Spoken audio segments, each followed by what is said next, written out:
لیکن شیطان نے تم پر حاوی ہو کر تم کو ناشکری کی راہ پر ڈال دیا۔ آدم علیہ السلام اور ابلیس کے ماجرے کا حوالہ، جس سے یہ بات واضح ہوئی کہ شیطان نے ذریت آدم علیہ السلام کو جو دھمکی دی تھی کہ وہ ان کو اپنی چالوں سے گمراہ کر کے چھوڑے گا، ان کی اکثریت خدا کی نافرمان اور ناشکری بن جائے گی۔ اس نے اپنی وہ دھمکی تمہارے اوپر سچ کر دکھائی۔ جس طرح اس نے آدم و حوا علیہم السلام کو دھوکہ دے کر جنت سے نکلوایا، اسی طرح اس نے اپنا فریب تم پر چلایا کہ تم شیطان کے چکموں میں آ کر اس کی امیدیں بر آنے کے سامان نہ کرو۔ 26 تا 30 یہ تذکیر کہ تم نے آدم علیہ السلام کی اولاد ہو کر شیطان کی اس دشمنی کو یاد نہ رکھا جو اس نے تمہارے باپ کے ساتھ کی۔ اس نے انہی فتنے میں ڈالا اور جنت سے محروم کر کے جنت سے نکلوایا۔ وہی کھیل وہ تمہارے ساتھ کھیل رہا ہے۔ خدا نے تم کو ظاہر و باطن کے جس لباس سے مزین کرنا چاہا، شیطان کی اطاعت میں تم نے وہ دونوں جامے اتار پھینکے۔ تقویٰ کا لباس بھی جو باطن کی زینت ہے اتار کر پھینک دیا، اور ظاہر کا لباس بھی اتار دیا۔ چنانچہ عین حرم الہی میں اس نے تمہیں عریاں طواف پر ورغلایا، اور تم اس بے حیائی کو نہ صرف باپ دادا کی وراثت سمجھتے ہو بلکہ یہ دعویٰ بھی کرتے ہو کہ اس کا حکم تمہیں خدا نے دیا۔ سوچو، خدا ایسی بے حیائی کا حکم کس طرح دے سکتا ہے؟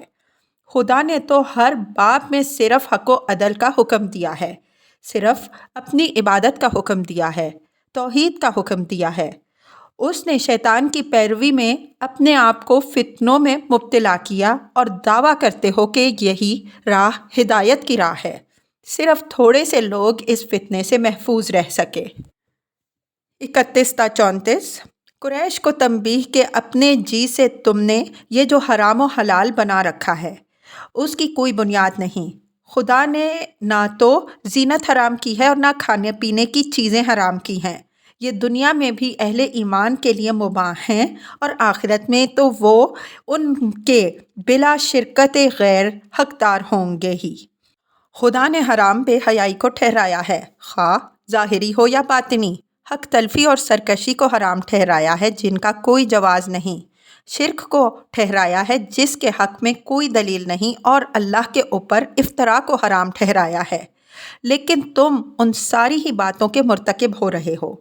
اگر اس کے باوجود تمہیں مہلت مل رہی ہے تو اس کی وجہ یہ ہے کہ خدا کے ہاں ہر امت کی تباہی کے لیے ایک وقت مقرر ہے۔ 35 تا 43 اس امر کی یاد دہانی کہ ذریت آدم علیہ السلام کو ابتدا ہی میں یہ ہدایت کر دی گئی تھی کہ اللہ تعالیٰ اپنے احکام سے آگاہ کرنے کے لیے اپنے رسول بھیجے گا، تو جو لوگ ان رسولوں کی پیروی کریں گے وہ جنت حاصل کریں گے، جو ان کو جھٹلائیں گے وہ دوزخ میں پڑیں گے۔ یہ دوزخ میں پڑنے والے سب ایک دوسرے کے اوپر لعنت بھیجیں گے، اور ان کو کسی طرح دوزخ سے نکلنا نصیب نہ ہوگا، بس دوزخ ہی کی آگ ان کا اوڑھنا بچھونا بنے گی۔ البتہ جو اہل ایمان ہوں گے وہ جنت حاصل کریں گے، اور وہ باہم دگر ایک دوسرے کی ملاقات سے مسرور اور اللہ تعالیٰ کی بخشی ہوئی نعمتوں پر شکر گزار ہوں گے۔ وہ اعتراف کریں گے کہ یہ ہمیں جو کچھ خدا نے بخشا اپنے رسولوں کی پیروی کے طفیل بخشا۔ رسولوں نے جو کچھ فرمایا سب حرف بحرف سچ ثابت ہوا۔ 44 تا 53 اہل جنت کا اہل دوزخ سے خطاب کہ ہم سے تو وہ ہمارے رب نے جو وعدے فرمائے تھے وہ سب حرف بحرف پورے ہوئے۔ تم بتاؤ کہ تم نے بھی وہ سب کچھ دیکھ لیا یا نہیں جس سے تمہیں آگاہ کیا گیا تھا۔ اہل دوزخ پر خدا کی طرف سے لعنت کا اعلان۔ اس امر کا بیان کہ مقام اعراف سے اہل ایمان کے ایک گروہ کو دوزخ اور جنت دونوں کا مشاہدہ کرایا جائے گا تاکہ وہ دیکھ لیں کہ خدا نے رسولوں کے ذریعے سے جن باتوں کی خبر دی تھی وہ سب پوری ہوئیں۔ اصحاب اعراف کی طرف سے اہل جنت کو مبارکباد اور اہل دوزخ کو ملامت۔ اہل دوزخ کی اہل جنت سے فریاد کہ وہ ان پر کچھ رحم کریں۔ اہل جنت کی طرف سے جواب کہ جنت کی نعمتیں کفار پر حرام ہیں۔ اللہ تعالیٰ کی طرف سے یہ اعلان کہ جنہوں نے دنیا میں خدا کی باتوں کو نظر انداز کیا، آج خدا نے ان کو نظر انداز کر دیا۔ کفار کی طرف سے اپنی محرومی و بدبختی پر اظہار حسرت۔ 54 تا 58 کفار قریش کو تنبیہ کہ خلق و امر سب ہی خدا کے اختیار میں ہے، تو امید و بیم ہر حالت میں اسی کو پکارو۔ زمین میں اس کی اصلاح کے بعد فساد نہ برپا کرو۔ قیامت شدنی ہے، موت کے بعد زندگی کا مشاہدہ تم اس کائنات میں برابر کر رہے ہو۔ خدا نے ہر پہلو سے اپنی آیات واضح فرما دی ہیں۔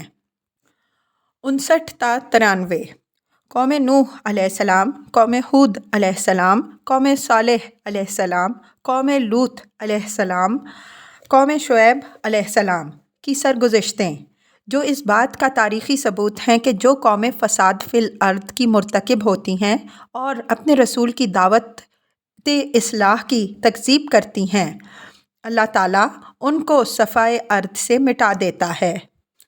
94 تا 102 مذکورہ بالا سرگزشتوں پر ایک اجمالی تبصرہ۔ قوموں کے ساتھ اللہ تعالیٰ جو معاملہ کرتا ہے اس کے بعض بنیادی اصول اور بعض حکمتیں اور عبرتیں۔ قریش کو یہ تنبیہ کہ انہی کے خلف تم ہو، تو اگر تم دیدہ عبرت سے دیکھتے تو تمہارے اپنے ملک کی تاریخ میں تمہارے لیے کافی سامان بصیرت موجود ہے، لیکن جس طرح ان قوموں کے دلوں پر اللہ کی مہر لگ گئی تھی، اسی طرح تمہارے دلوں پر بھی اللہ کی مہر لگ چکی ہے۔